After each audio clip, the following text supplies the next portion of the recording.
Hoy es el Día de la Tierra y el diagnóstico es más que claro: el planeta está enfermo.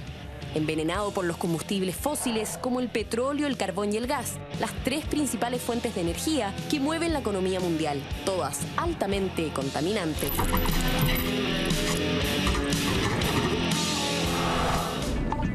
Los países del mundo intentan ponerse de acuerdo para bajar las emisiones de dióxido de carbono y detener así el calentamiento global. El planeta está enfermo y ardiendo en fiebre. En 2015, la temperatura mundial aumentó en casi 1 grado Celsius, lo que desató sequías, tormentas y olas de calor tan intensas que en países como Irán han llegado a insoportables 74 grados centígrados, el infierno en la Tierra.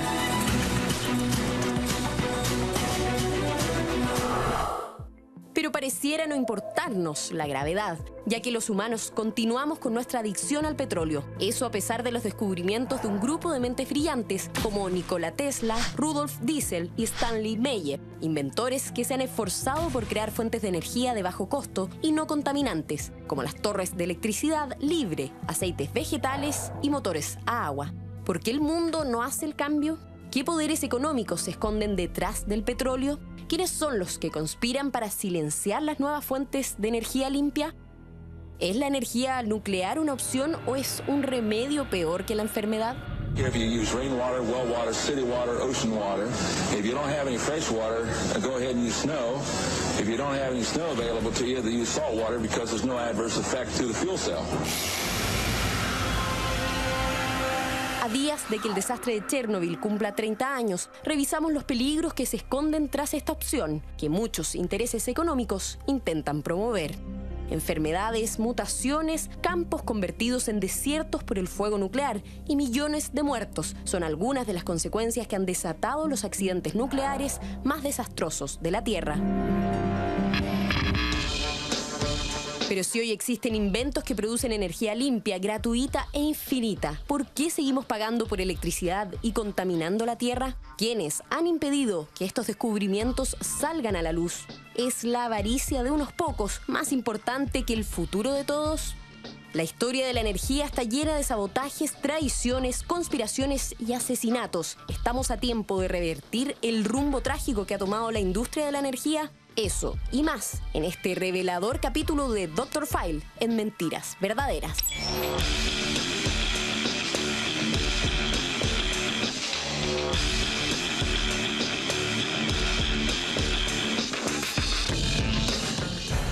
La poderosa conspiración de la energía, la avaricia de algunos pocos versus el desarrollo de todos nosotros.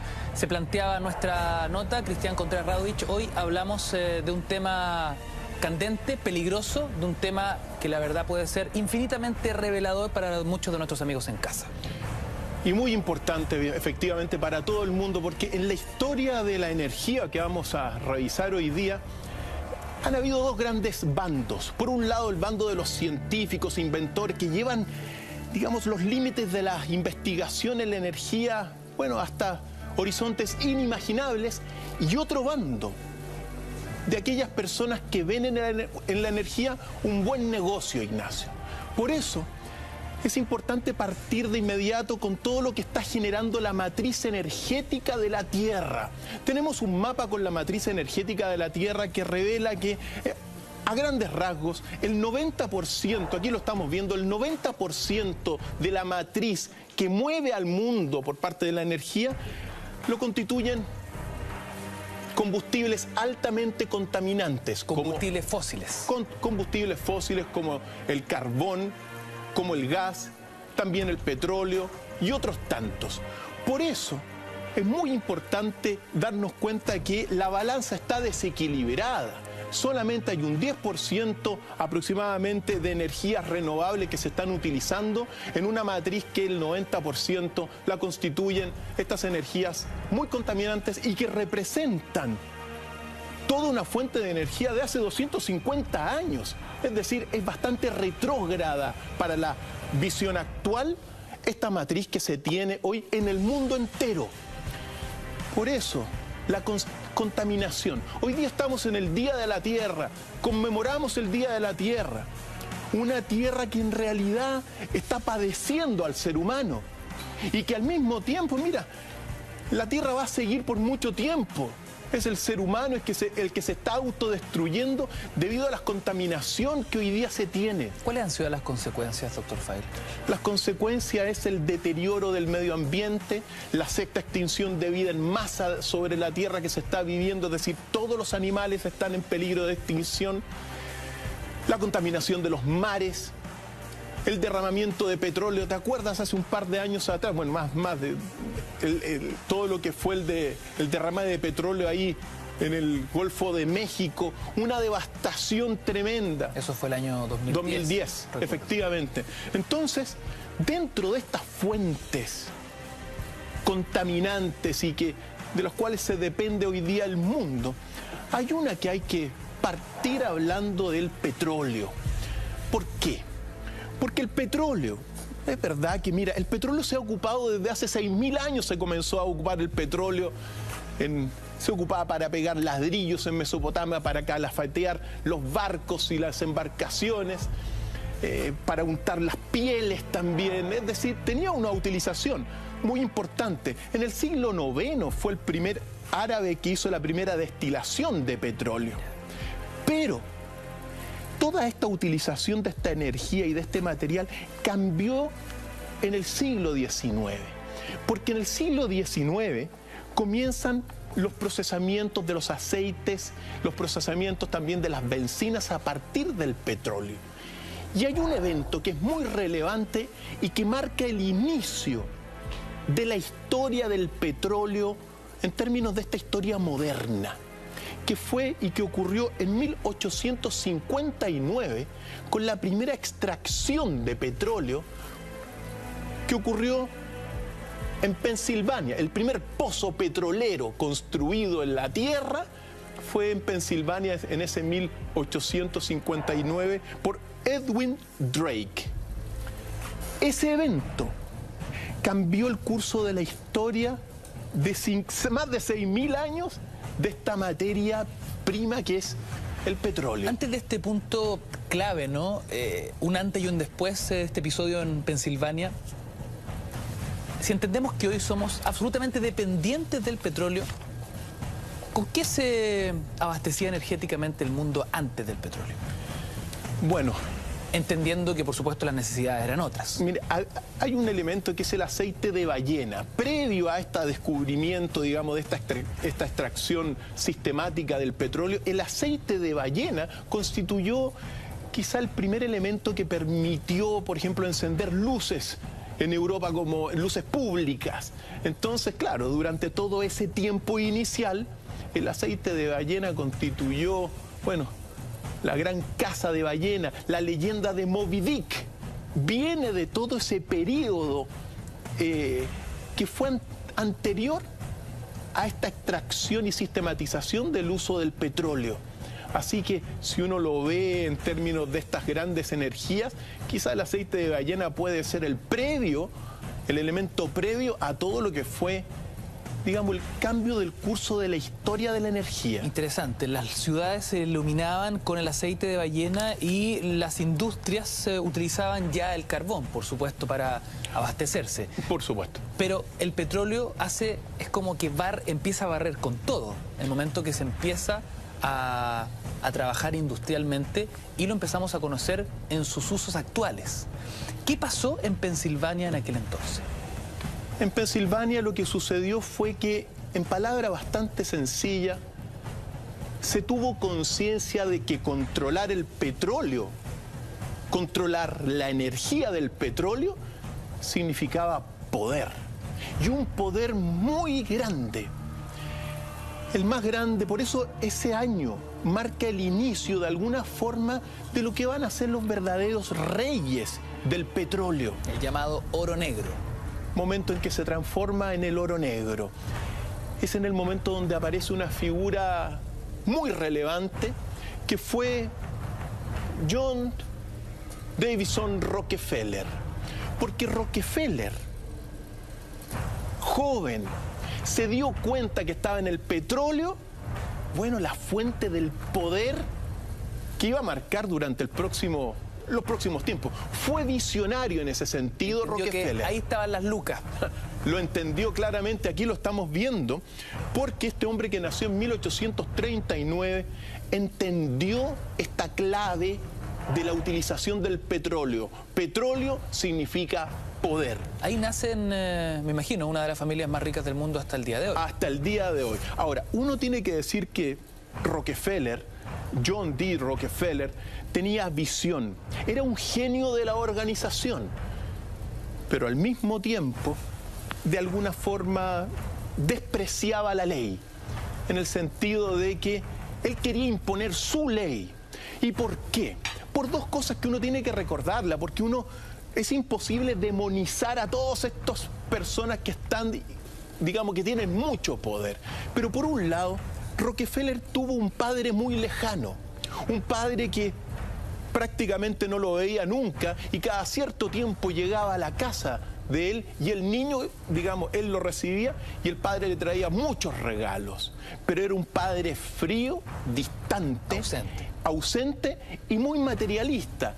En una época, y aquí hay que entender, que la competencia capitalista es la competencia entre codiciosos, Ignacio. Entonces uno tiene que entender eso, porque cuando uno ve que el pueblo está mal, que hay mucha diferencia, antes había más diferencia por un lado, pero los capitalistas que pelean son todos codiciosos. Y la pelea entre codiciosos, Ignacio, entre industriales codiciosos, no tiene tregua, no tiene consideraciones morales tampoco. ¿Es entonces el petróleo el principal combustible, el principal motor del capitalismo moderno? El principal motor y el primer gran motor del capitalismo moderno en términos de la energía que estamos conversando hoy día. Por eso Rockefeller fue un genio de la organización, pero impuso al poco tiempo un verdadero monopolio, porque el capitalismo apunta la guerra, digamos la competencia, el que triunfa tiene que tener el monopolio. Entonces no respetaba nada, saboteaba. La guerra que tuvo con todas las personas que llevaban, digamos, los oleoductos, fue una guerra de Rockefeller por el control total de toda la distribución. Por eso es importante señalar que Rockefeller no solamente logró a nivel de la empresa formar el modelo de todas las empresas modernas, en términos de que controla la producción, la conducción de todo este producto, la comercialización también. Entonces controla todo el mercado. Día importante en toda esta historia, 1870, año en que él funda lo que va a ser la Standard Oil, la primera empresa que va a congregar a 70 empresas. Él logró, digamos, monopolizarlo, pero de una. Monopolizarlo inmediatamente. Al poco tiempo, prácticamente 10 años después del primer pozo petrolero, Rockefeller monopolizó la industria. Era el gran jefe. The Big Boss, efectivamente. Entonces, ¿qué es lo que sucedió en ese momento dado? Claro, aparecen los petroleros que estaban en pésimas condiciones, casi quebrados, viendo a Rockefeller que había logrado el monopolio. Bueno, el monopolio hasta con violencia, o sea, es lo que es. La historia es lo que es, simplemente. Entonces estos petroleros que estaban en malas condiciones le pidieron al Congreso de Estados Unidos que interviniera y que legislara con una ley antimonopolio. Y es por eso que en el año, un poco después, en el 1890, es decir, 20 años después de la creación de Standard Oil, el Congreso obliga a Rockefeller a dividir estas empresas. No podía haber monopolio en Estados Unidos y es en el momento en que se forman las llamadas 7 hermanas. Las 7 hermanas son las 7 grandes empresas de petróleo, bueno, que hasta el día de hoy son las que uno le echa benzina en todas los servicentros y otros tantos. Por lo tanto, ahora, Rockefeller igual, cuando se forman estas 7 hermanas, igualmente siguió controlando todo el mercado y se transformó en uno de los grandes y más grandes, empresarios de todos los tiempos del petróleo. A ver, estamos hablando, doctor Feil, que hoy cuando vamos a echar benzina a una bomba, ¿quiénes están detrás de todo esto? ¿Son las mismas familias que controlan el negocio hace más de un siglo? Sí, pues.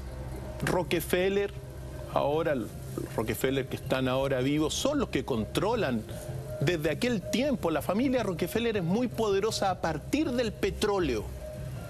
Y como te dije en un primer momento, sin ningún respeto de la ley, porque uno tiene que entender eso.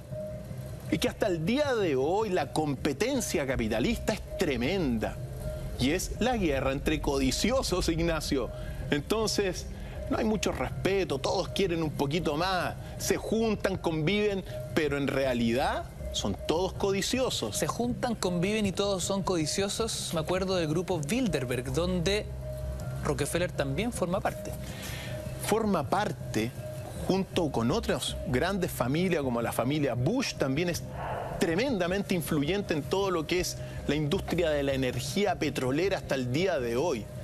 El grupo Bilderberg es el grupo que hoy día es este grupo en las sombras que controla todo esto. Ahora, muy importante, porque simultáneamente a esta formación de la industria petrolera y a este visionario que fue Rockefeller, viene a la par el desarrollo de la industria automotriz.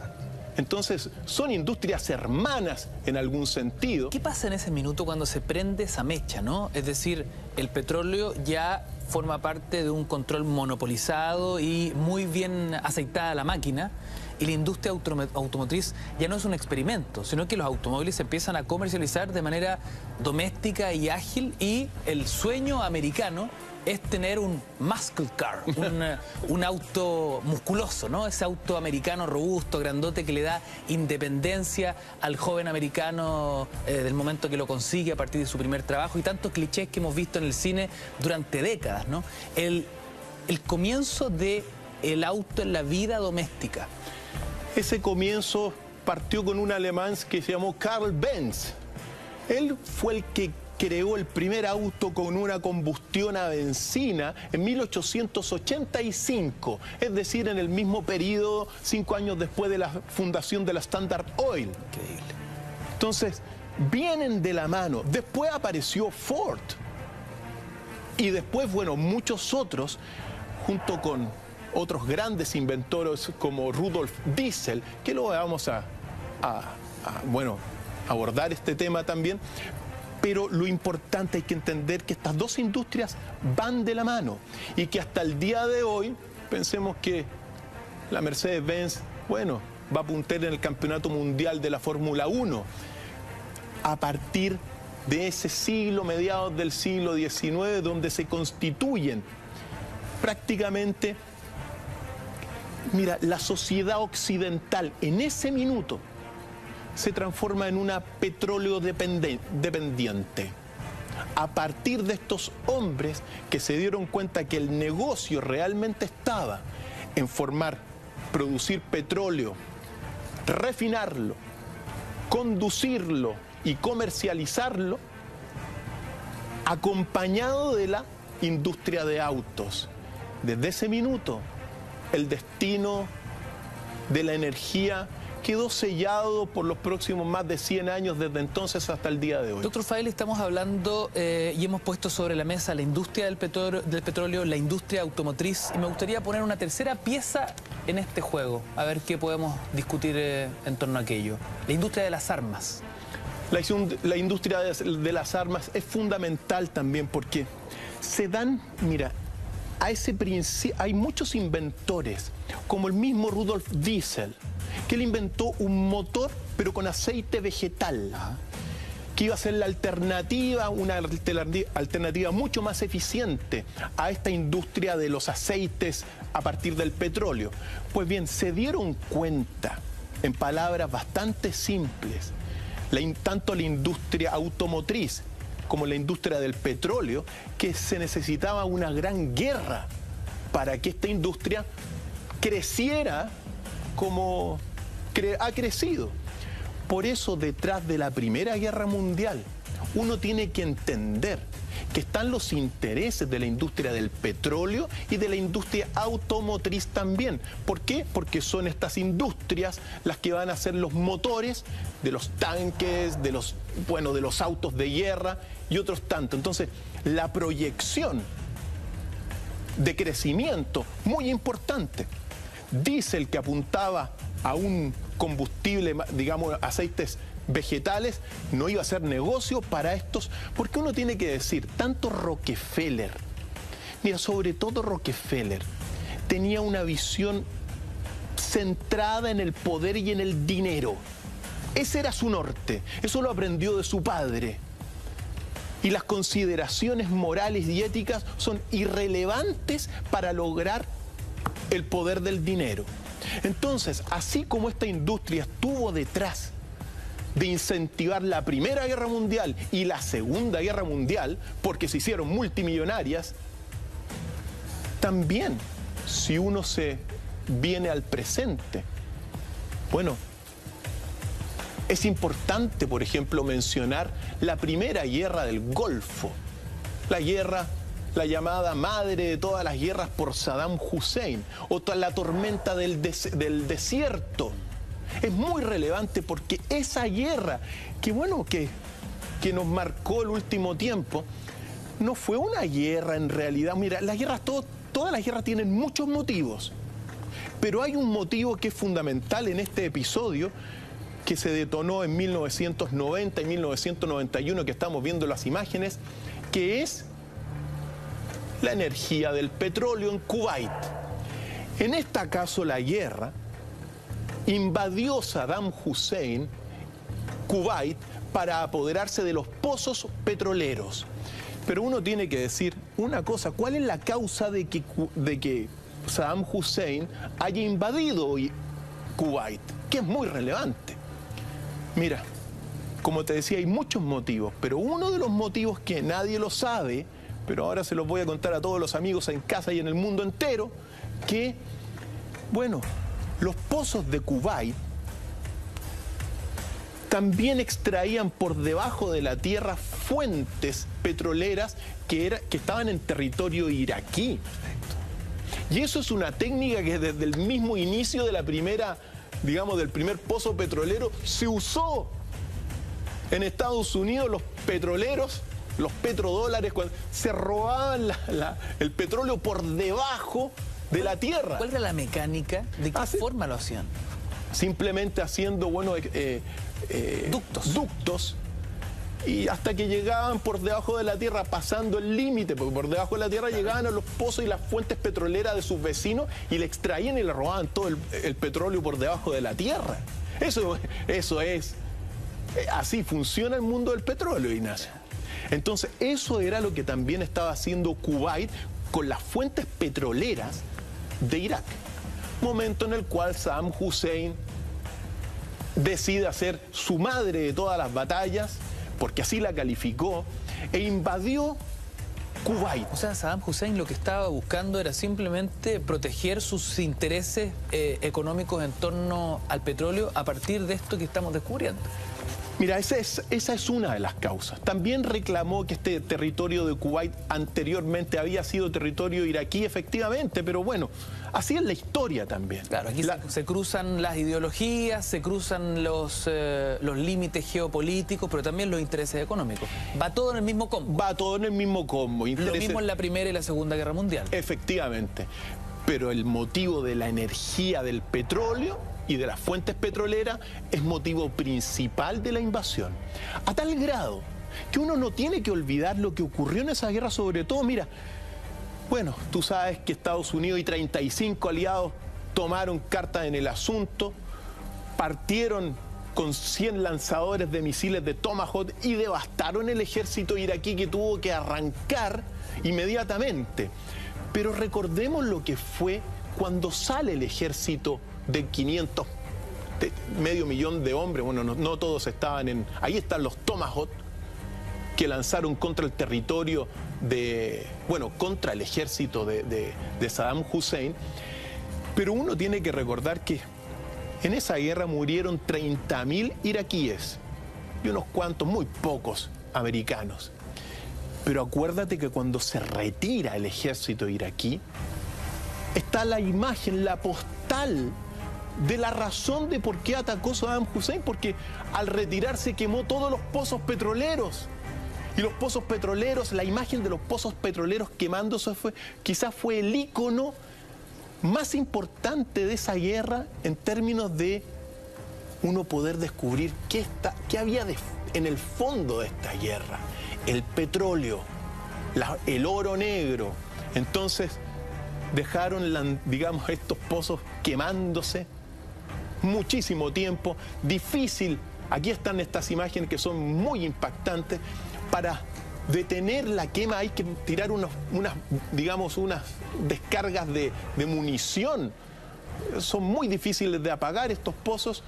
Entonces, esa fue la razón principal en un momento dado de esta guerra. ¿Qué pasa años después cuando es Bush hijo el que protagoniza una nueva afrenta?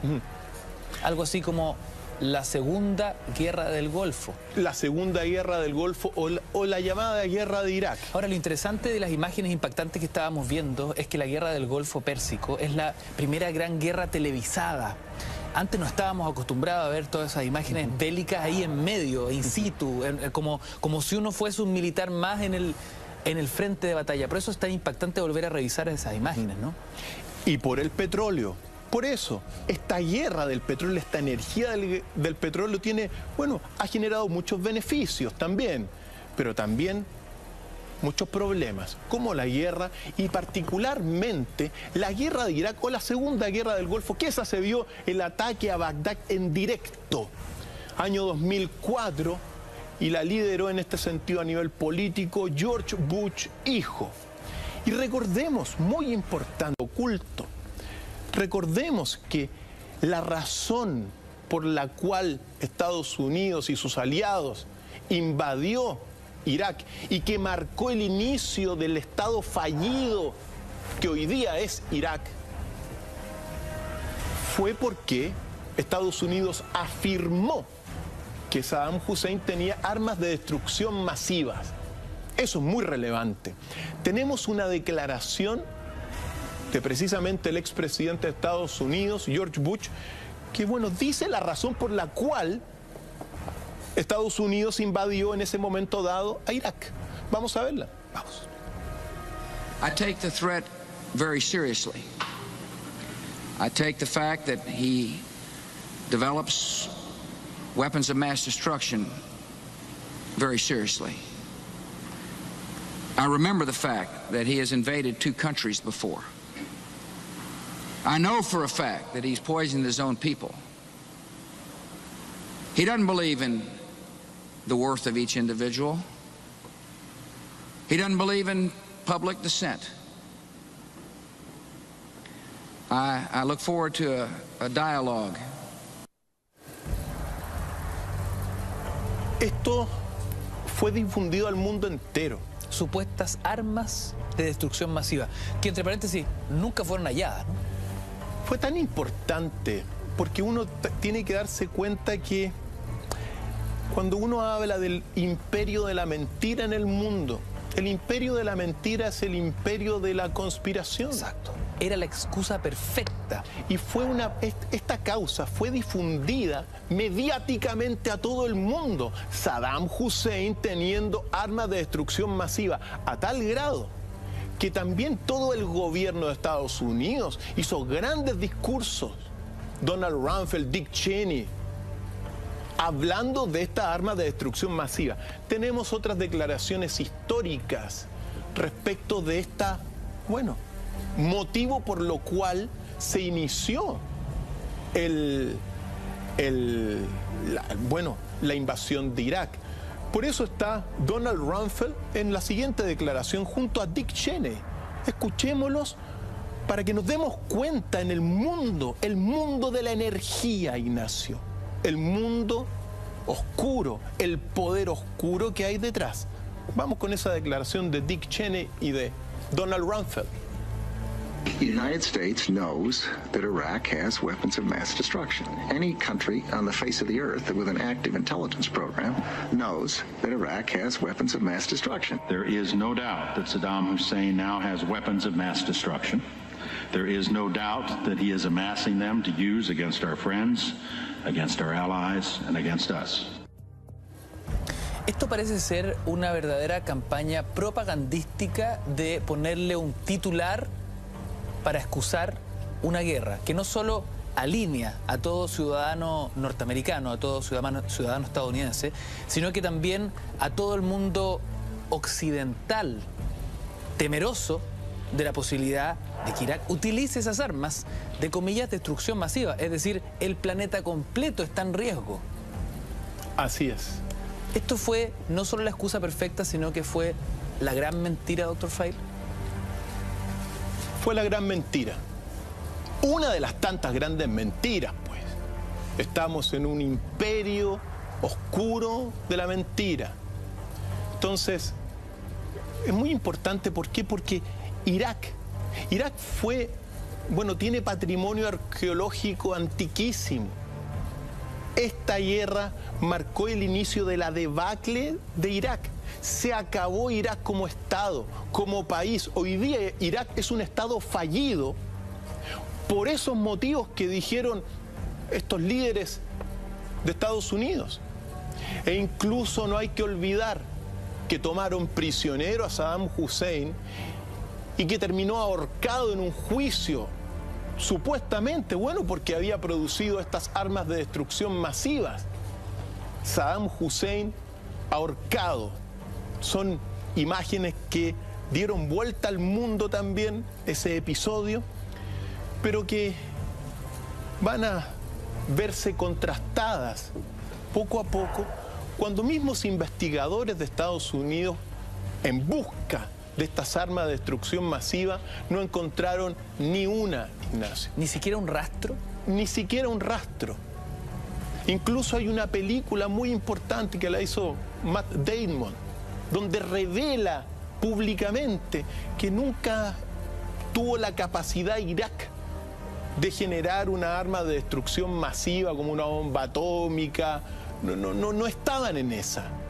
Entonces comienza toda una campaña mediática donde el mismo gobierno de Estados Unidos se tiene que retractar. Y periodistas preguntándole, bueno, pero ustedes dijeron que no había duda. Exacto.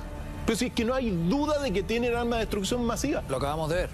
Entonces, llegamos a un punto que es quizá siniestro, Ignacio, en el sentido de esta conspiración, y sobre todo uno que la mira de este rincón del planeta que se llama Chile.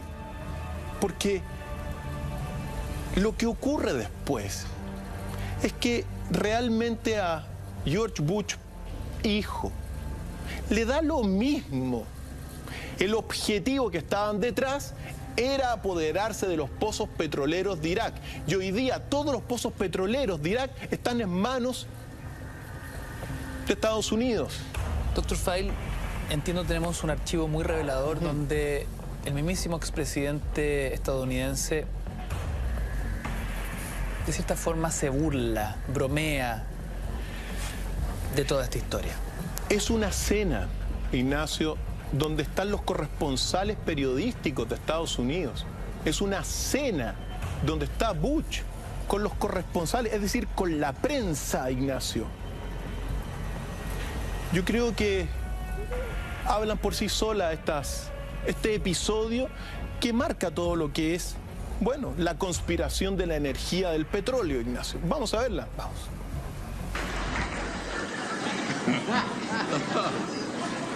Those weapons of mass destruction got to be somewhere.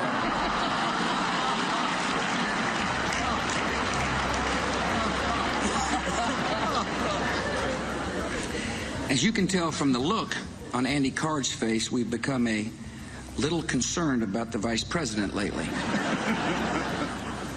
Whenever you ask him a question, he replies, "Let's see what my little friend says."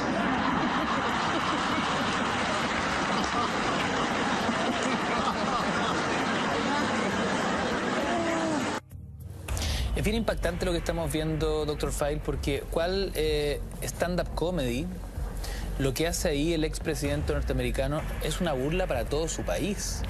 Tenemos que entender que envió cientos de miles de soldados al frente a morir, padres que se quedaron sin sus hijos, hijos que se quedaron sin sus padres y que fueron convencidos de que estaban salvando al mundo de un posible ataque con armas de destrucción masiva. Y en realidad estaban luchando y perdiendo sus vidas en función de proteger los intereses económicos de unos pocos, en función del petróleo. O sea, una burla, así como las risas que acabamos de escuchar. Una burla, Ignacio. En alguna parte tienen que estar las armas de destrucción masiva. Y todos riéndose. Y ojo, que los que se ríen ahí son miembros de la prensa, corresponsales de Estados Unidos. Todos los corresponsales, porque hacen las cenas anuales, pues. Tremendo, tremendo. Dr. File, ¿quiénes una son burla. Los poderes? ¿Quiénes son los poderosos detrás de esta industria, la del petróleo, la que mueve al mundo hoy? Bueno, uno tiene que decir que evidentemente la familia Rockefeller, otros poderosos, la familia Bush, los Skull and Bones también, que son un grupo también, miembros del grupo Bilderberg. Son los grandes dueños del petróleo mundial. Y por el petróleo, ese es el fin. Entonces, esto es un maquiavelismo. El fin justifica los medios. Entonces, ¿qué es lo que se quería? Los pozos petroleros de Irak, que son abundantes. Dr. File, lo hemos hablado en otros capítulos, pero es imprescindible refrescar la memoria en torno a quiénes son el grupo Bilderberg, en función hoy del dominio por el petróleo. El grupo Bilderberg es la élite mundial en las sombras. El grupo de los hombres más poderosos de la Tierra. Los verdaderos dueños del mundo. ¿Se juntan, están articulados, están conectados? Están interconectados, sí, se reúnen una vez al año en reuniones que comenzaron precisamente en Bilderberg, en el Hotel Bilderberg en Holanda, pero son los hombres más poderosos del mundo. Todos se han dado cuenta que el poder se tiene que concentrar en ellos. ¿Ellos controlan el negocio del petróleo? Y no solamente controlan el negocio del petróleo, Ignacio y amigos, sino que también controlan e influyen poderosamente en los gobiernos de la tierra para que se siga consumiendo petróleo. Pensemos que mira, el 50% del petróleo que entra a este país lo lleva la industria, lo consume la industria minera. ¿El 50%? Sí.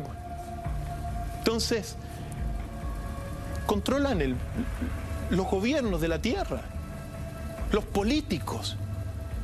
Están controlados en gran medida la política como disciplina por este grupo Bilderberg, donde está Rockefeller, hay príncipes, reinas. Los hombres más poderosos del mundo son ellos, así de simple. Entonces, son los que han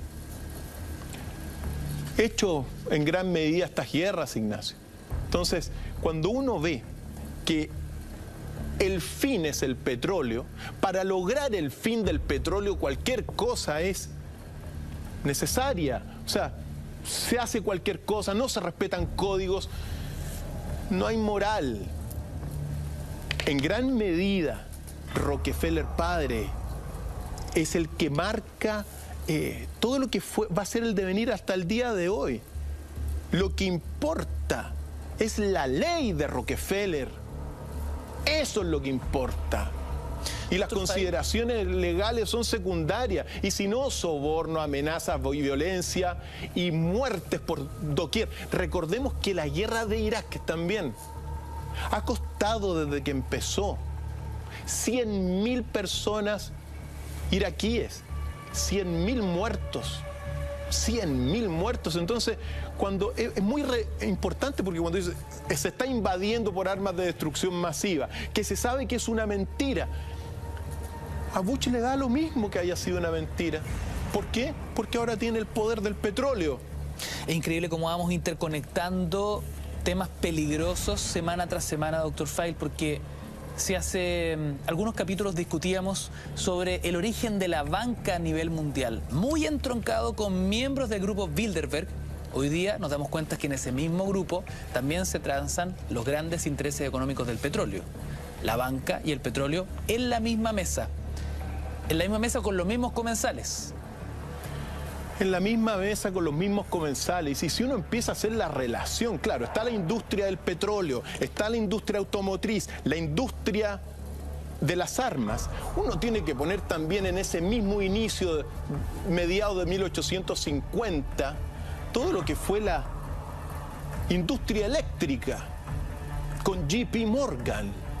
J.P. Morgan fue, junto a Thomas Alva Edison, los que estructuran la industria eléctrica de la Tierra, otra fuente de poder fundamental. Ahora, es en este momento donde estos dos bandos, porque estos bandos que hay de estos grandes genios, inventores científicos que trabajan la energía, claro, algunas veces toman un camino, pero en muchas otras ocasiones se unen al bando del negocio, como en el caso de la industria eléctrica y J.P. Morgan y Thomas Alva Edison, porque Thomas Alva Edison, todos sabemos, es un gran inventor, uno de los genios de la eléctrica mundial. Tenía su visión empresarial, evidentemente, pero su socio fue J.P. Morgan. Y J.P. Morgan, la ideología de J.P. Morgan tenía en el centro solamente un objetivo: el dinero, nada más.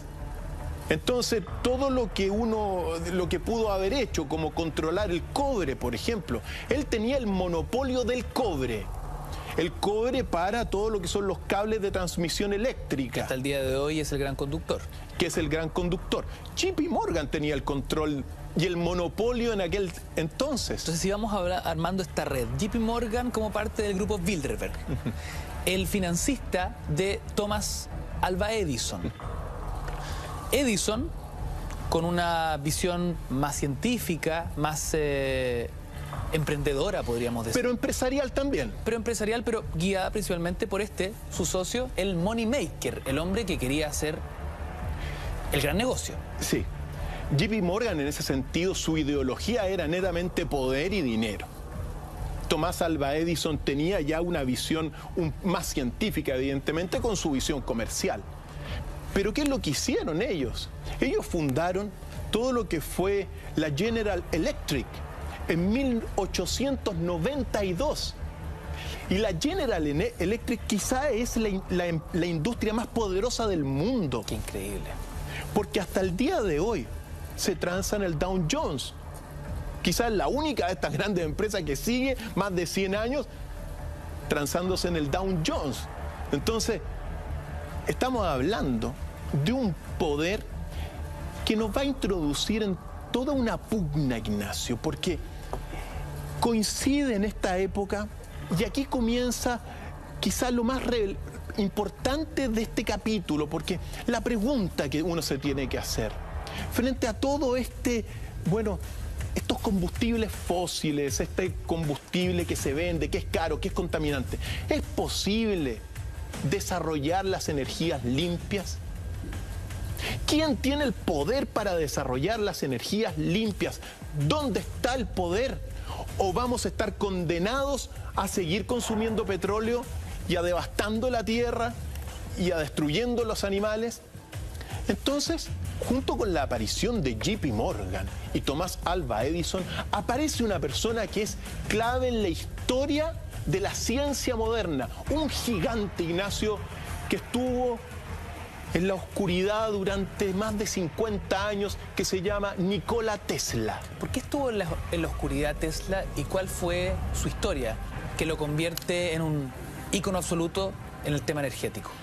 Nikola Tesla es un gigante, Ignacio. No solamente inventó la transferencia inalámbrica, es el padre de los ingenieros eléctricos del mundo entero. Inventó la bombilla, la corriente alterna. inventó la radio, el autor de la radio, es decir, la transmisión de estas voces a través de la onda electromagnética, Nikola Tesla.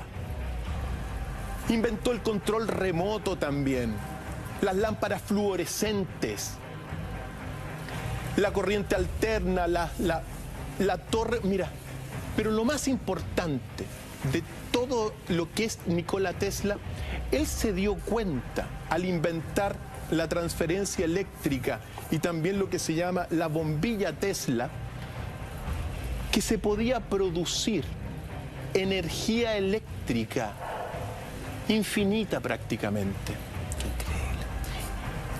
a un costo bajísimo, y que él lo que quería era trabajar la energía para la humanidad entera, para que todos tuvieran energía gratis. Muchos en casa dicen, bueno, si Tesla lo inventó hace tantos años, ¿por qué estamos pagando altas cuentas de luz hoy, en el 2016?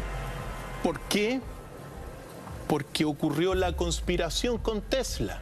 Tesla tenía el objetivo final era desarrollar la energía eléctrica a partir sobre todo de su gran prototipo, que era una torre eléctrica de 65 pisos, de 65 metros, que podía distribuir la electricidad a diferentes partes sin alambres. Y en ese sentido gratis, porque la energía que se crea al interior de esta torre es una energía permanente. En ese sentido son 3 bombillas que generan una energía eléctrica con pulsos que se van generando todo el rato. Entonces puede estar a partir prácticamente del vacío, de la resonancia de la Tierra. Estas torres generan electricidad que se puede transmitir sin la necesidad de cable. Gratis y para todos. Gratis y para todos. Entonces, ¿por qué es relevante? Porque, claro, él aparece en ese siglo XVIII junto con Tomás Alva Edison. Ellos tuvieron relación laboral. Por supuesto que sí, porque Tesla, europeo, croata, eslavo en ese sentido, viajó en un momento dado a trabajar a Estados Unidos y llegó a trabajar recomendado a la industria de Tomás Alva Edison. Fue empleado de Tomás Alva Edison. Sí, pero era un genio, porque fue presentado como un genio. Y en ese momento, a nivel de la electricidad, habían 2 grandes genios, Tomás Alva Edison y Nikola Tesla, a tal grado que en 1912 se les otorgó a los 2 el premio Nobel, pero no lo quisieron compartir, entonces no se le entregó a ninguno. A ese nivel era Tesla. Pero ¿qué es lo que sucedía? ¿Por qué no lo quisieron compartir? Por sus orgullos, porque ambos planteaban diferentes usos de la energía. Mientras Tomás Alva Edison, junto con JP Morgan, tenían una visión del poder, del comercio, de la negociación. Una visión mercantilista de la energía. Lo que buscaba Tesla era energía gratis para todo el mundo a través de su torre Tesla y de sus bombillas Tesla. Él pensaba en un mundo, él quería, no concebía un mundo futuro que generara guerras por la energía. No lo concebía, él no quería ese mundo. Es decir, todas estas guerras de Irak que se detonaron y que causaron hasta el día de hoy, la estamos padeciendo, Tesla no las quería. Si hacemos una analogía con la guerra de las galaxias, para que nuestros amigos entiendan en casa, podríamos decir que Tesla estaba literalmente del lado de la luz, sí, y Alva Edison en la oscuridad, en las sombras. ¿Y qué es lo que sucede? Comienzan a trabajar juntos y cuando se da cuenta, por ejemplo, Tomás Alva Edison desarrollaba la electricidad lineal y Tesla la energía alterna, que la ocupamos hasta el día de hoy, es decir, mucho más eficiente, mejor energía. Entonces, caminan por senderos distintos. A tal grado que, claro, Tesla era muy retraído, célibe también, por cierto, una persona idealista en el sentido que no quería guerras, quería que todo el mundo tuviera energía, y se enfrenta y cae en las manos de los lobos. ¿Por qué? Porque Tomás Alva Edison y Morgan se dan cuenta de que hay un genio acá que está remando para el otro lado. Que está remando para el otro lado Y mira lo que le empiezan a hacer, le comienza a hacer una campaña de desprestigio de él. Lo primero, entre las muchas cosas que lo mandaron a hacer, como trabajaba para Thomas Alva Edison, lo mandaron a cavar hoyos para que fueran los cables de cobre que iban a transmitir la energía eléctrica de Edison. Fíjate lo que puede significar para él eso, que estaba en el fondo él desarrollando la energía inalámbrica. La energía inalámbrica que hoy día la tenemos es gracias a Nikola Tesla. O sea, lo que hace Edison es humillarlo, denigrarlo. Denigrarlo. A tal grado que comienza una campaña de desprestigio masivo comandado por él, por Thomas Alva Edison y JP Morgan. A tal grado que tenemos un documento que vale la pena verlo en detalle, porque lo que comienza a hacer Thomas Alva Edison para desprestigiar a Tesla es electrocutar animales con la corriente alterna de Nikola Tesla. Tenemos un documento que hay que mostrarlo porque es lo que hizo Tesla y es parte de cómo funciona la conspiración de la energía. Que una persona que quería energía limpia, gratis para todo el mundo, y la persona que quería el negocio. Mira lo que hizo la persona que quería el negocio, Edison, con un elefante para desprestigiar a Tesla. Aquí está y es electrocutado un elefante. Qué brutal. Por lo tanto, con el descubrimiento de Tesla, con la energía alterna, da la sensación pública de que es una energía peligrosa. Efectivamente. Fue la campaña de propaganda de estos dos poderosos contra el ingenio de Tesla. Hay que recordar que la General Electric, uno lo puede revisar hasta en el cine. Hace pocos días veía una película de Hitchcock, un clásico, donde en un diálogo entre los personajes dicen, cuando la General Electric está con fiebre, todo Estados Unidos se agripa, dando una sensación clara que es una empresa que ronca tan fuerte que cualquier vaivén en el mercado, cualquier vaivén en la bolsa que la pueda afectar, tiembla el país completo. Ese es el nivel de poder que llega a alcanzar. Así es. Y esta campaña propagandística fue la que comenzó a mermar el ingenio de Tesla, en el sentido de que lo comenzó a desprestigiar. Pero después de estas imágenes que son tremendamente impactantes porque no hay una consideración, es decir, Thomas Alva Edison simplemente quiso acabar con toda la imagen de Tesla, un genio de la electrónica, digamos, de toda la electricidad. Ahora, después de esta campaña, lamentablemente Tesla cayó en manos de JP Morgan. Y JP Morgan se dio cuenta de la potencialidad que tenía el invento de Tesla de la torre de energía de distribución de electricidad inalámbrica. Entonces, se junta con él y comienza a financiar la torre Watercliff en Nueva York. Y con el financiamiento de JP Morgan, Tesla levanta su torre de 65 metros. Y cuando necesitaba seguir avanzando y necesitaba más recursos, JP Morgan se dio cuenta de que no podía seguir, no lo financió por una razón. JP Morgan tenía el monopolio del cobre y el cobre era el transmisor de la electricidad de los generadores de Thomas Alva Edison. Si seguía apoyando a Tesla, se disparaba en los pies, destruía su propio negocio. Así es. Entonces le quitó todo el apoyo, detuvo la financiación y al cabo de poco tiempo la torre que nosotros estábamos viendo fue destruida y fue demolida. Esta es la torre de Tesla de 65 metros, sus planos, pero que fue construida en su momento dado. Con la destrucción de esta torre marca el comienzo del epílogo de la vida de Tesla. Esto, paréntesis, es muy revelador, Dr. Feil, porque el ser humano hoy tiene el conocimiento y desde hace bastante tiempo, a partir de los descubrimientos de Tesla, para tener energía limpia, renovable, gratis y masiva para todos. Pero los intereses económicos impidieron en su minuto que esto se convirtiese en la matriz central. Así es. Por las patentes, pensemos que tenían más de...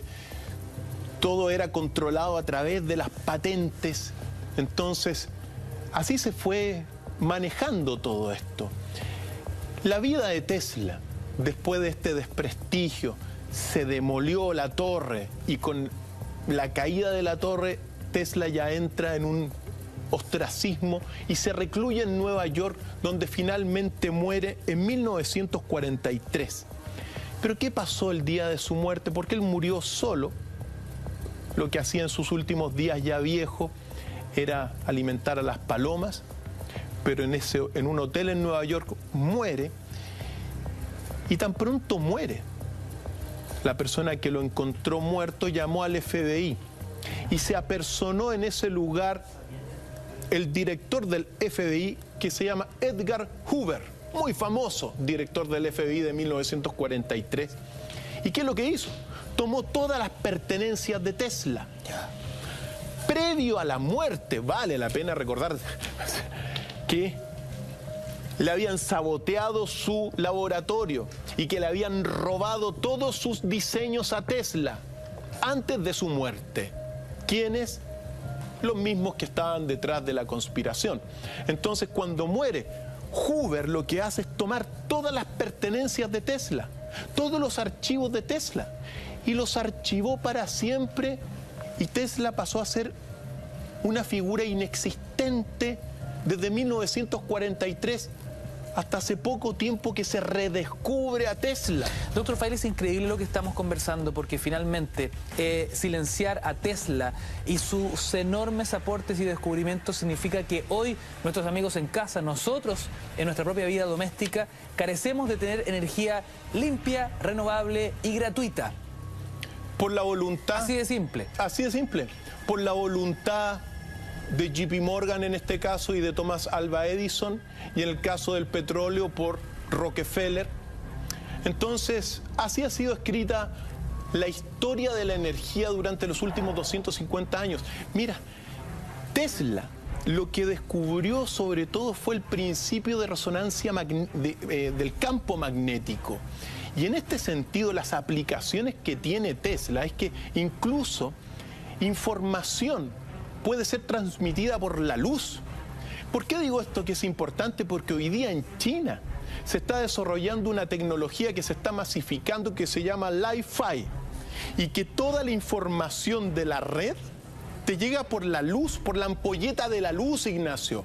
Gracias a los principios teóricos de Nikola Tesla, hoy día en China se está haciendo eso. Entonces, en palabras bastante simples, tú tienes el computador acá y tienes una ampolleta acá, y por la ampolleta te llega la información de la red.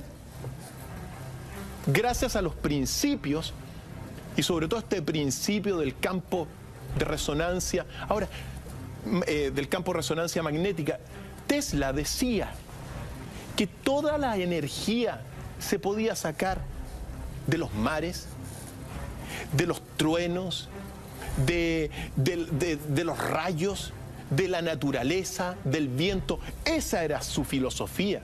Que es justamente lo que hoy el planeta necesita. Un planeta enfermo, producto del sobreconsumo y explotación de los combustibles fósiles.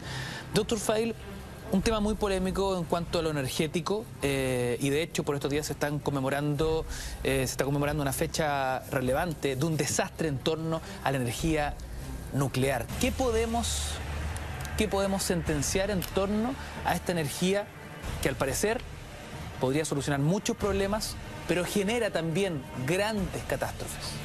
Mira, la energía nuclear ha generado muchísimos beneficios, hay que señalarlo desde el principio. Es una energía que no solamente construida evita, por ejemplo, las emisiones contaminantes. Eso no genera este humo, que tiene aplicaciones médicas, rayos X, la radioterapia también para el cáncer y otras tantas cosas. Incluso para aquellos países que ven bien todo lo que es la construcción de armas nucleares, bueno, también para esos países es bueno construir armas nucleares. también todo lo que significan los reactores, por ejemplo, en grandes submarinos.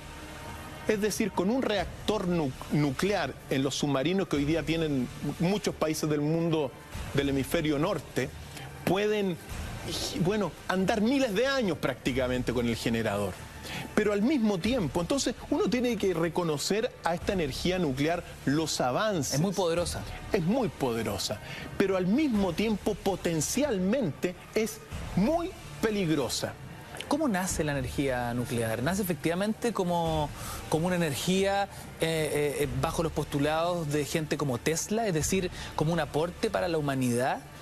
¿O nace como un arma poderosa? No, eso es posterior, porque el primero que genera la reacción nuclear en cadena es Leo Szilard. Y Leo Szilard le informó de esto a Albert Einstein. Y fue Albert Einstein que en una carta al presidente de los Estados Unidos le dice que esta energía y este desencadenamiento en cadena, reacción en cadena, podía generar también, era potencialmente un arma nuclear.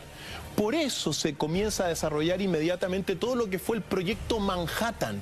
El proyecto Manhattan liderado por Julius Oppenheimer, el padre de la bomba atómica. Es tan importante esto porque Julius Oppenheimer, en una de sus declaraciones, él dice: me he convertido en la muerte, una vez que construye, bueno, con todo un equipo, también la bomba atómica. Einstein cuenta la biografía de Einstein que después de que se construye la bomba atómica, se arrepiente de lo que hizo. ¿Y por qué?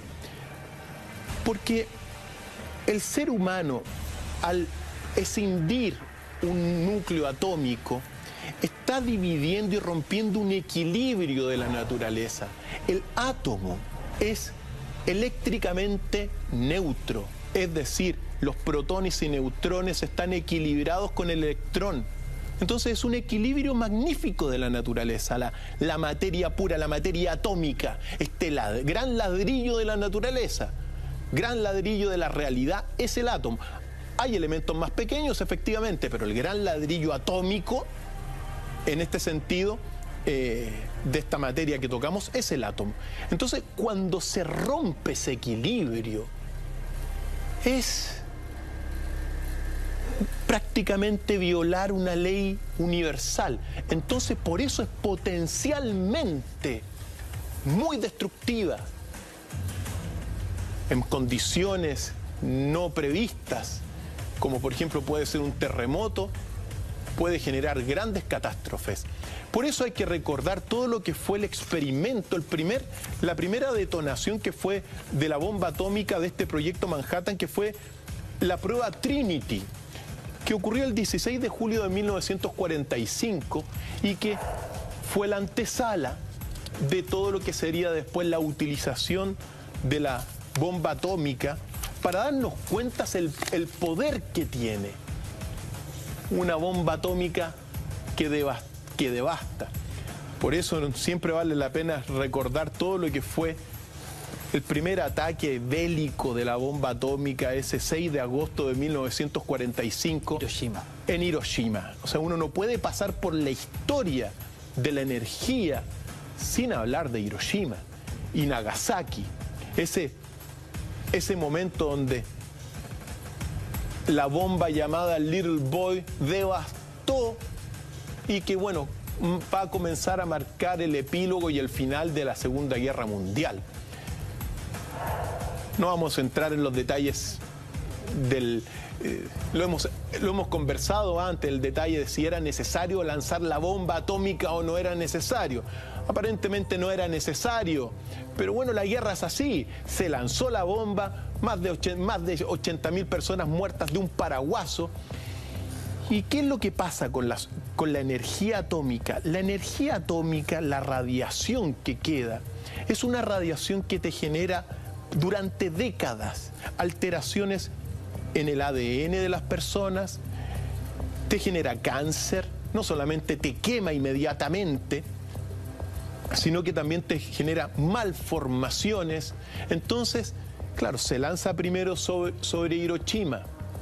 3 días después sobre Nagasaki, en un episodio que es tan importante, porque esto que estamos viendo y esta energía atómica lanzada contra la población civil de un país enemigo, en este caso que era Japón, y muy tremendo, porque Japón también, todos los países estaban tratando de desarrollar la energía nuclear, pero también pasa a ser el gran símbolo de dominio, en este caso de Estados Unidos sobre el mundo, el gran símbolo de opresión sobre un mundo entero y el inicio de la Guerra Fría también, y del miedo a apretar el botón rojo.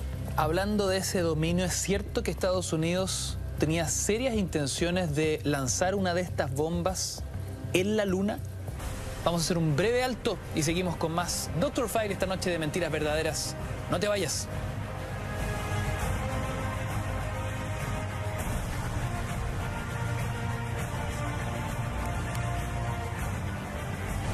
Queridos amigos, seguimos haciendo Mentiras Verdaderas. Noche de viernes, temas inquietantes, temas reveladores. Junto a Dr. Phil, nuestra cuenta Twitter abierta como siempre, @mentiras_la_red y el hashtag Dr. PhileMB para que ustedes puedan dejarnos sus preguntas, siendo ya trending topic cuando son las 11 de la noche con 47 minutos.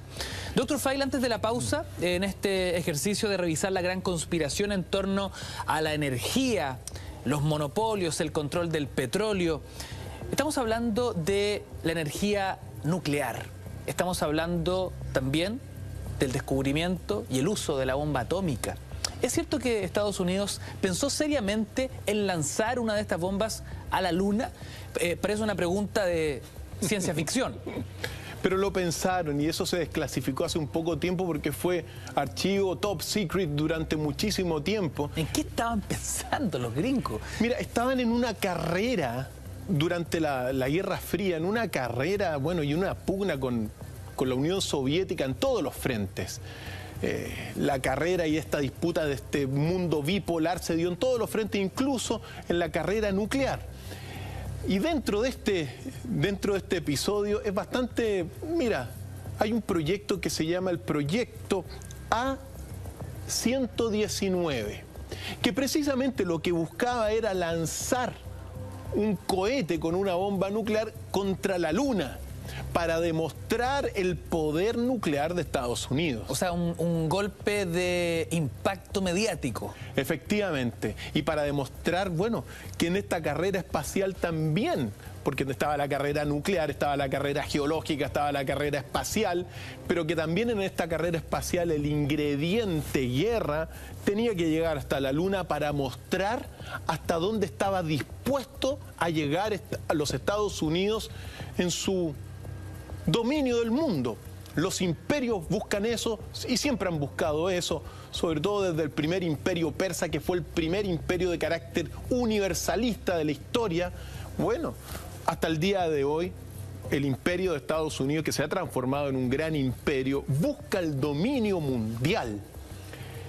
Y sobre todo en aquel mundo bipolar, lo mismo con la Unión Soviética, querían gobernar la Tierra. Estamos descubriendo algo muy interesante, información que estuvo archivada y escondida durante muchos años. Hoy ya podemos comentarla con nuestros amigos en casa. Ahora, ¿qué tan cerca estuvo Estados Unidos efectivamente de lanzar una bomba atómica a la Luna? Mira, uno tiene que decir que esto se planeó. Uno tiene que decir que esto...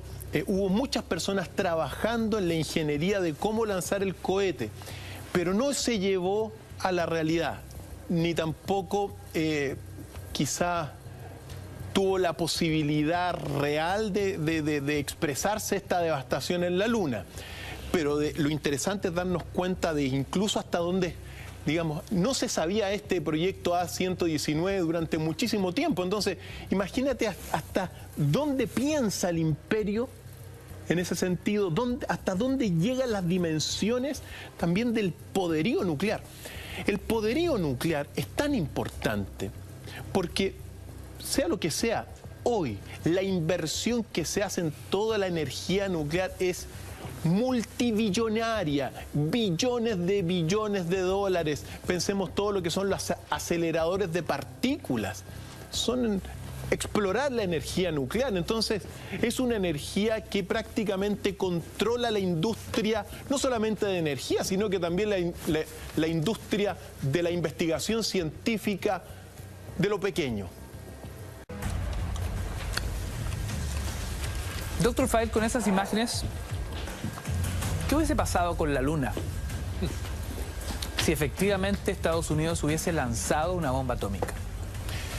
Ignacio, hubiese pasado lo que estamos viendo en pantalla, la destrucción y efectos, bueno, catastróficos. Ahora, afortunadamente en la Luna, en su superficie, no hay absolutamente nada vivo, entonces los efectos son más bien, hubiesen sido más simbólicos, pero ojo. Y claro que es simbólico porque hace poco leía que todos los rastros que quedan en la Luna, producto de que son condiciones muy distintas a las que presenta la Tierra, quedan ahí para siempre. Es decir, una huella de un vehículo, una huella de un pie, queda ahí per se.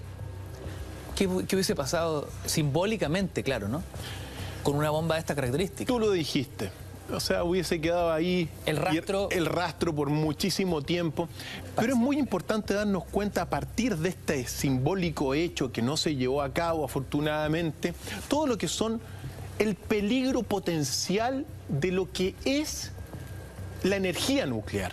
Porque claro, contenida digamos, en cofres herméticos, bueno, se puede controlar y se puede utilizar. Pero uno no tiene que olvidar todo lo que fue el desastre de Chernobyl, porque eso es la potencialidad del peligro de la energía nuclear, en el sentido de que Chernobyl no solamente significó, y que se conmemora ahora hace poco, porque el 26 de abril de 1986 ocurrió, en pocos días más. 30 años exactos. 30 años del desastre de Chernobyl, que ojo, mira, hoy en día, si uno hace un catastro general de la energía nuclear, hay unos 443 reactores nucleares en la Tierra. Desde el primero que se formó allá en Inglaterra en 1956, desde entonces han habido también muchos episodios de desastres. ¿Cuánto tiempo puede llegar a durar la radiación, los efectos secundarios de una catástrofe como la de Chernobyl? Miles de años. ¿Miles de años? Miles de años. Y uno tiene que recordar en Chernobyl que no solamente mató de un paraguaso la explosión de los reactores a 31 personas, sino que al cabo del tiempo terminó matando a 200.000 personas.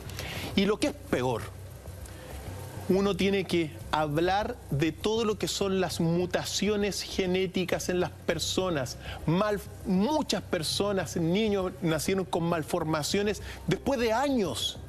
Malformaciones, tumores. Mira esas imágenes. Efectivamente, esto es el resultado de este desastre de Chernobyl, que ha sido catastrófico. Pensemos que se calcula que habrían sido entre unas 100, no se sabe exactamente, la radiación, entre unas 100 a 500 bombas de Hiroshima que se explotaron y que irradiaron en todo lo que fue Chernobyl hace 30 años. Entonces, cuando uno habla de Chernobyl, tenemos un mapa exactamente científico, un modelo científico de todo lo que fue, aquí lo estamos viendo, la radiación de Chernobyl. Esto es lo que ocurrió. Los efectos se sintieron a más de 100 kilómetros cuadrados. Aparecieron niños con cáncer, mutantes, deformaciones físicas, mutaciones genéticas, quistes por todas partes en muchísimas personas, producto de este accidente de Chernobyl. 200.000 personas muertas al cabo del tiempo. Qué impresionante. Entonces, precisamente esta es una de las desventajas de esta energía, que es altamente y potencialmente muy contaminante y muy dañina. ¿Dañina incluso en lo genético? Por supuesto. ¿O traspasándose generación tras generación? Efectivamente. Y eso es lo que ha ocurrido. Han aparecido, al cabo del tiempo, han nacido niños deformes en toda la población de muchas partes de Rusia y otras tantas también. Ucrania, obviamente. Entonces, estamos hablando de una energía que es poderosa, pero que es altamente peligrosa. Por eso hay que recordar también, Ignacio, Fukushima. Antes de recordar Fukushima, yo me hago una pregunta muy entroncada con lo que hablábamos ayer con Marcelo Lagos, ¿no? Somos un país sísmico, somos un país volcánico, estamos en el top 5 de los países más telúricos del mundo. En Chile se ha discutido también la posibilidad cierta de investigar y por qué no en algún minuto intentar poner centrales de energía nuclear para poder abastecernos energéticamente de otras formas, ¿no? ¿Estamos preparados en Chile para una energía de esta naturaleza, viendo nuestras precarias condiciones frente a los desastres naturales, ¿no? O sea, primero, a nivel científico no se está preparado.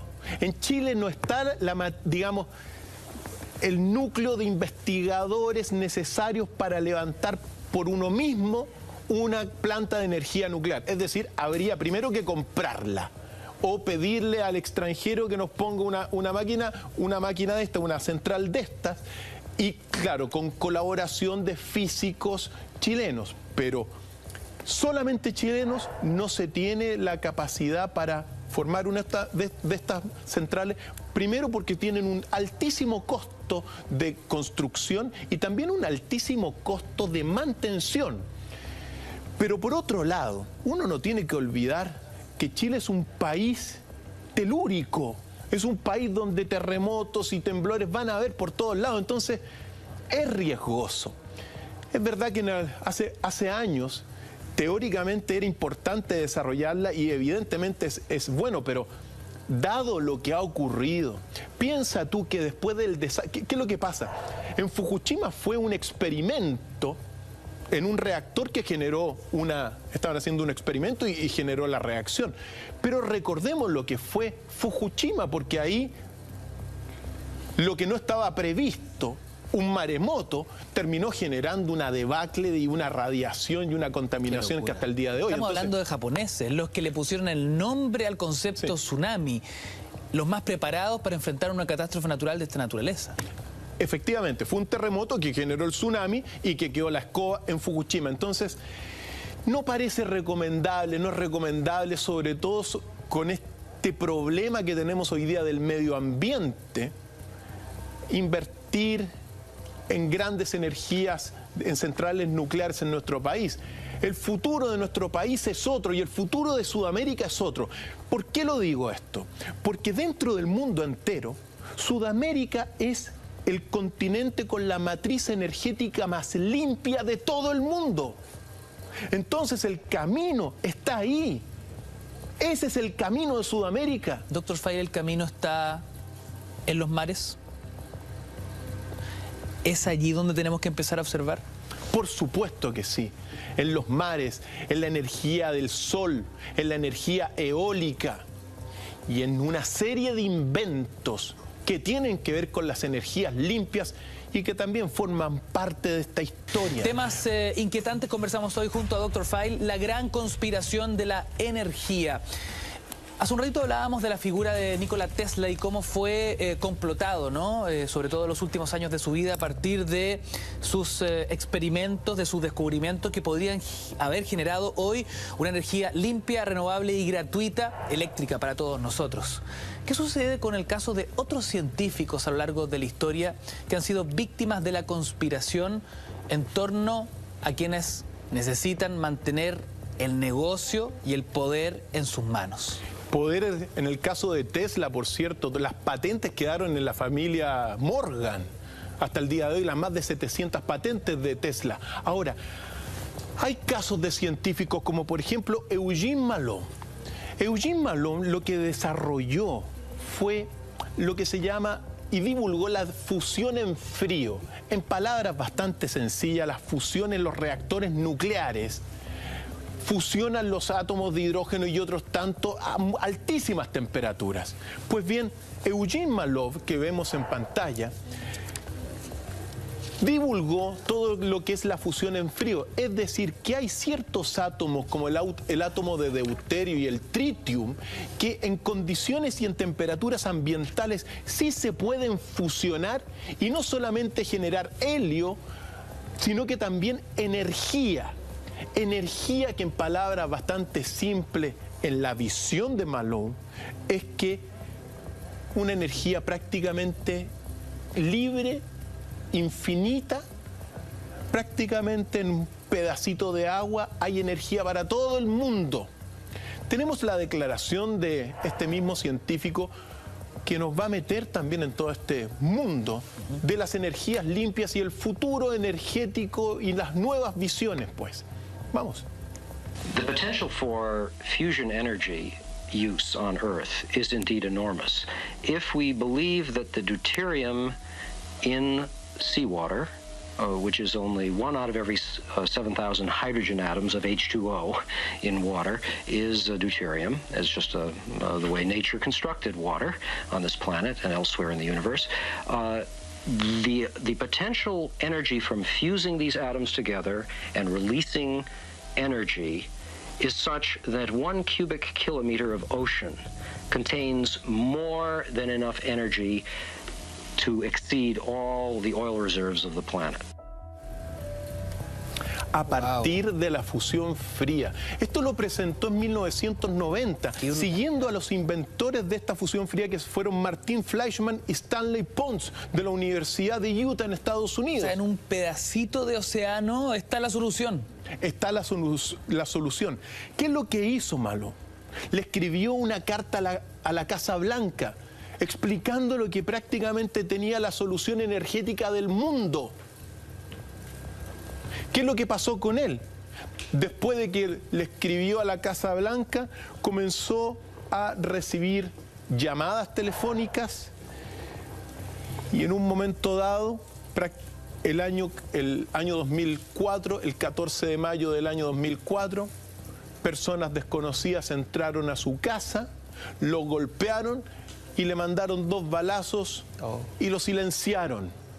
Ese fue el caso de Eugene Malone en términos de que estaba planteando una solución energética que iba en contra de los grandes intereses de las industrias de energía que controlan el mundo. La energía de la fusión fría. Ojo, muy cuestionada, muy debatida, pero que se está investigando hasta el día de hoy, por ejemplo, por la misma NASA y otros investigadores están investigando que en realidad hay ciertos átomos que pueden fusionarse en temperaturas ambientes. Pues bien, esto que vendría a ser la solución energética del mundo entero, como él la calificó, fue silenciado el año 2004 porque se dijeron que entraron a robar estas personas. Asesinado a sangre fría. A sangre fría, pero no robaron nada. Caso cerrado, oficialmente fue un robo, pero no robaron nada de la casa. Conspiración, muerto por la conspiración, Ignacio. ¿Hay otros científicos como él que han sido víctimas de este mismo ejercicio, esta misma ecuación, ¿no?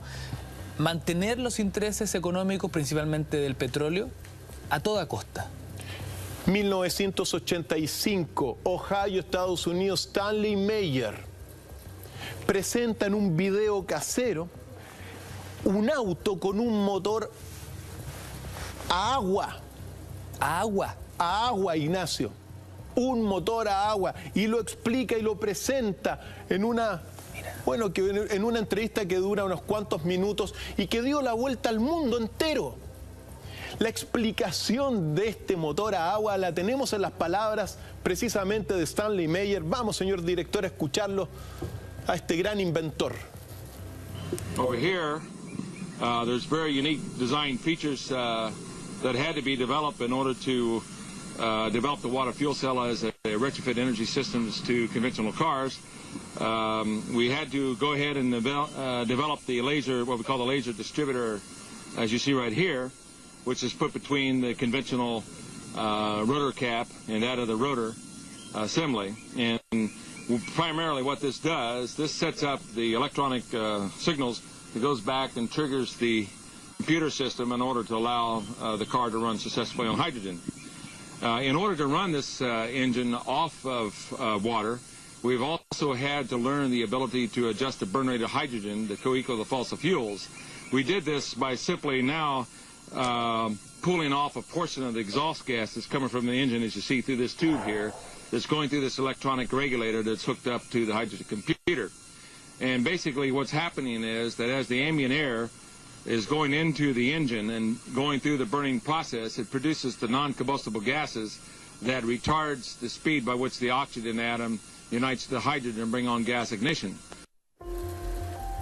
¿Puedo imaginar, Dr. Feil, el escándalo que significó este video para la industria del petróleo, la bofetada de que un auto funcione con agua?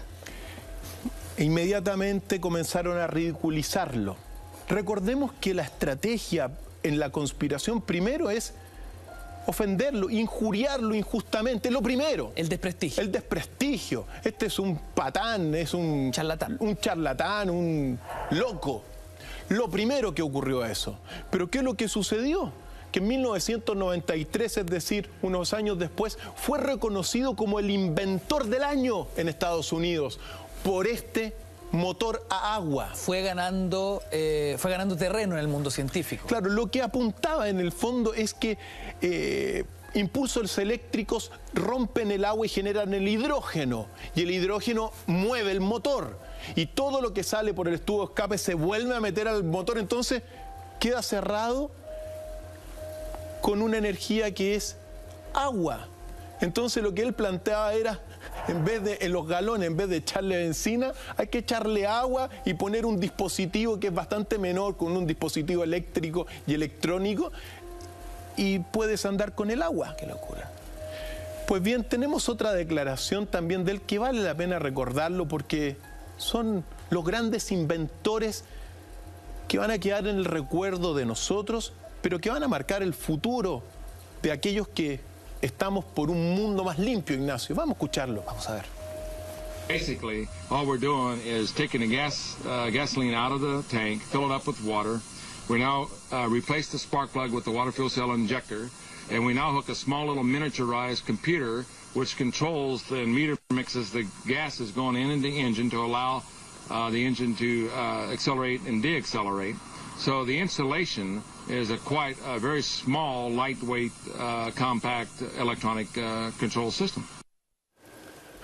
Así de simple. Imágenes históricas de septiembre de 1985. Yo me pregunto, ¿qué pasó con Stanley Meyer? ¿Qué pasó con este inventor? ¿Cómo termina su vida y cómo termina este invento que hoy en un 2016 me parece impactante? Yo nunca había oído esto. Esto va en contra, evidentemente, de la industria de los autos y otras tantas. Pero ¿qué es lo que sucedió con él? Después de que es reconocido como el inventor del año, recibe una misteriosa llamada de un supermagnate petrolero del Medio Oriente. ¿Ya? Y le ofrece $1.000 millones por la patente de su auto a agua. Stanley Meyer, según la biografía que uno tiene, rechazó esa oferta de $1.000 millones porque pensaba que su producto era un bien no para él, sino que para la humanidad. Y lo rechazó. Era un giro absoluto. Por supuesto. Meyer tenía claridad total de lo que significaba un vehículo que funcionaba con agua. Claro. Imagínate, no hay que gastar plata en benzina, en petróleo. Y las aplicaciones que tiene ese motor para la industria, imagínate lo que puede llegar a ser. Le ofrecieron $1.000 millones, lo rechazó. Hasta que llega el 20 de marzo de 1998 en Ohio, Estados Unidos. Él estaba esperando unos inversionistas belgas para conversar. Se va a un restaurante, se pide unas albóndigas con una copa de vino. Y en la mitad de la comida se levanta, sale gritando, me envenenaron, me envenenaron. A los pocos metros, digamos, fuera de este restaurante, cayó muerto. Envenenado por la conspiración, Ignacio. Segundo caso de un científico asesinado por los intereses principalmente del petróleo. Así es. Entonces, uno no sabe qué había detrás de todo esto. ¿Hay más casos, Dr. Feil? Como el caso muy emblemático del siglo XIX, Rudolf Diesel. Viajamos hacia atrás. Así es. Rudolf Diesel diseñó, piensa tú, Diesel, estamos hablando de lo que están todas las servicentros del mundo entero, el diésel.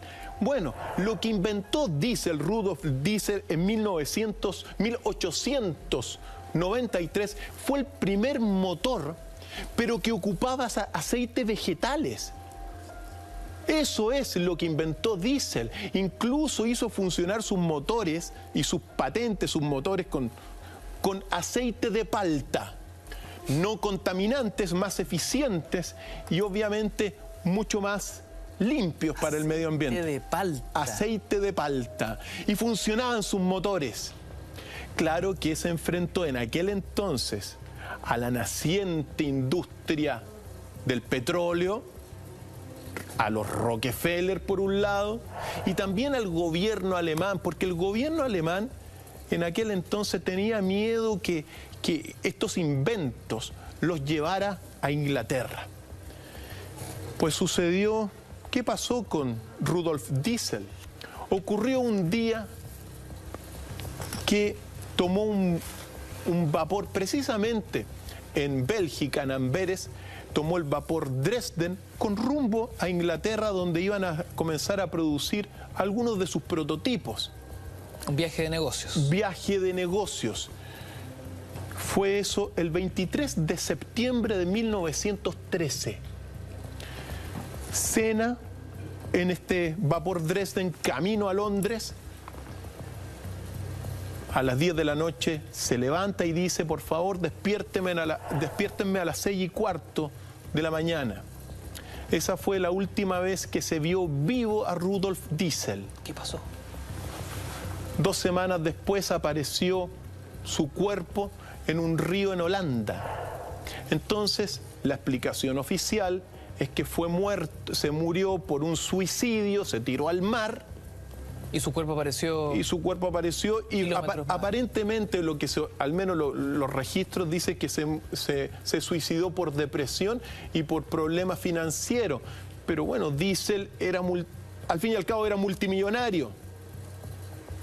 Muerto por la conspiración, Ignacio. ¿Qué hay de cierto en estas teorías que indican que Estados Unidos tendría energía o el conocimiento de ciertas energías con una raíz alienígena?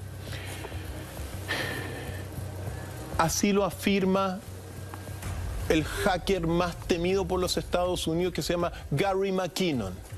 Muy importante, porque nosotros estamos viendo que hay energías limpias, que hay motores a agua, que se puede distribuir la energía eléctrica gratis con Tesla. Apareció en el año 2000 un caso muy, muy relevante, que es Gary McKinnon. Gary McKinnon es un hacker.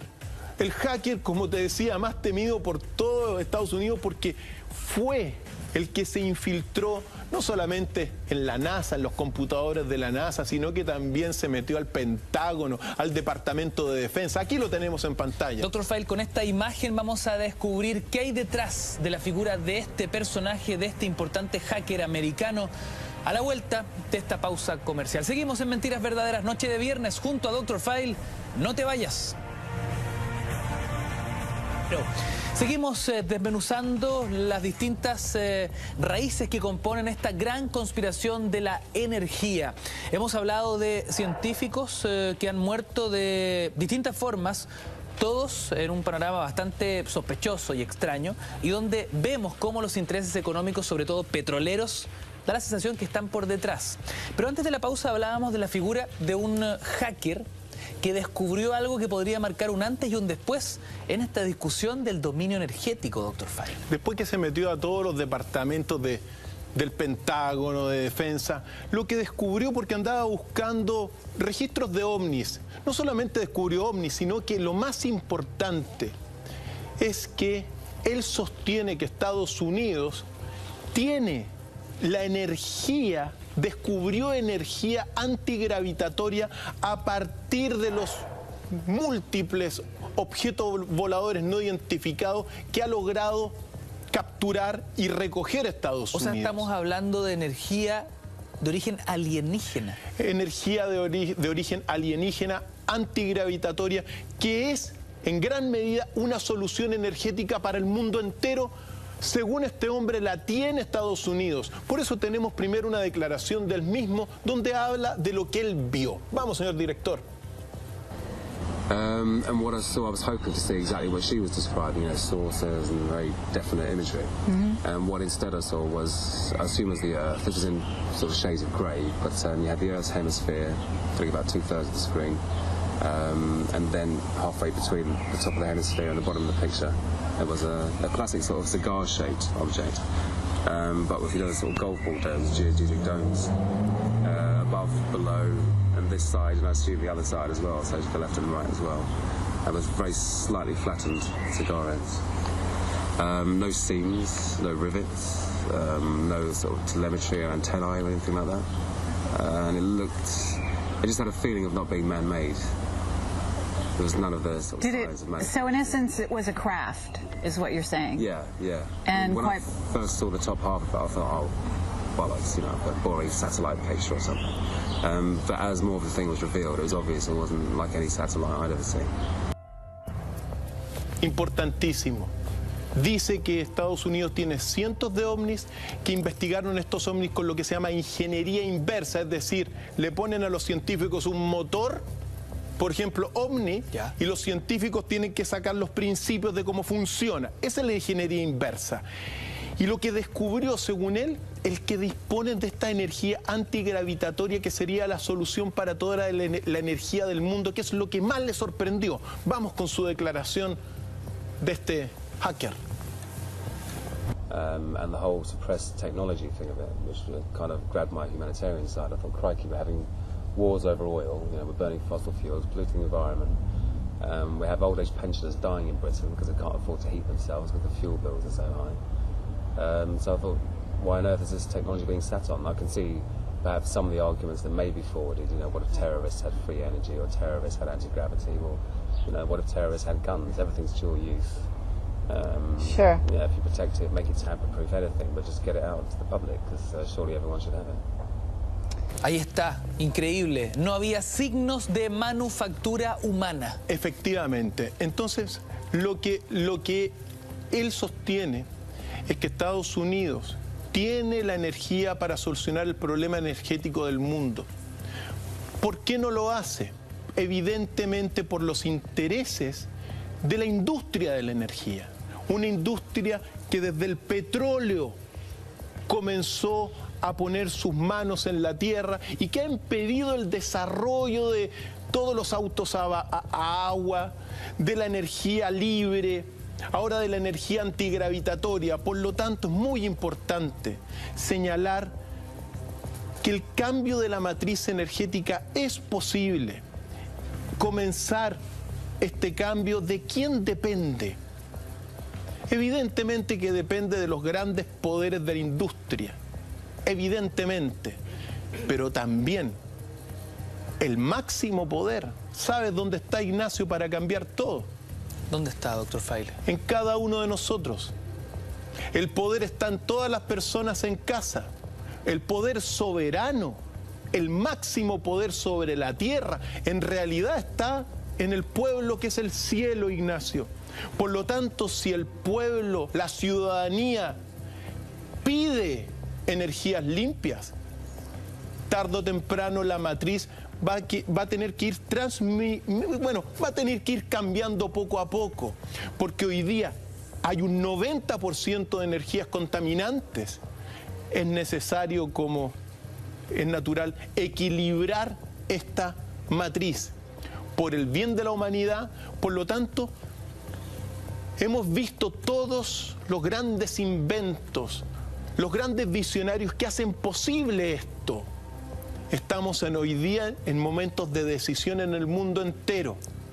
Por lo tanto, la buena noticia es que a partir de la voluntad de cada uno, pedirle a los gobernantes, pedirle a la industria misma, que ahora comienza a desarrollar estas energías limpias, es el camino a seguir. Además, para aquellos negociantes, el negocio va a estar precisamente, en los que desarrollen estas energías. Claro que el futuro que se vislumbra es el futuro de Tesla, un futuro donde las energías o la disposición de la energía sea para todo el mundo, Ignacio. Bajo costo o gratis. Eso es lo que va a marcar el futuro por los próximos 1000 años. Y así como Tesla, hemos visto el caso de varios científicos que literalmente han dado su vida en pro de sus descubrimientos, pero que han sido también silenciados por estos intereses económicos. Cuando celebramos el Día de la Tierra, siento que no hay nada que festejar, porque lo decíamos al comienzo del programa, nuestro planeta está enfermo. ¿Cuál fumador?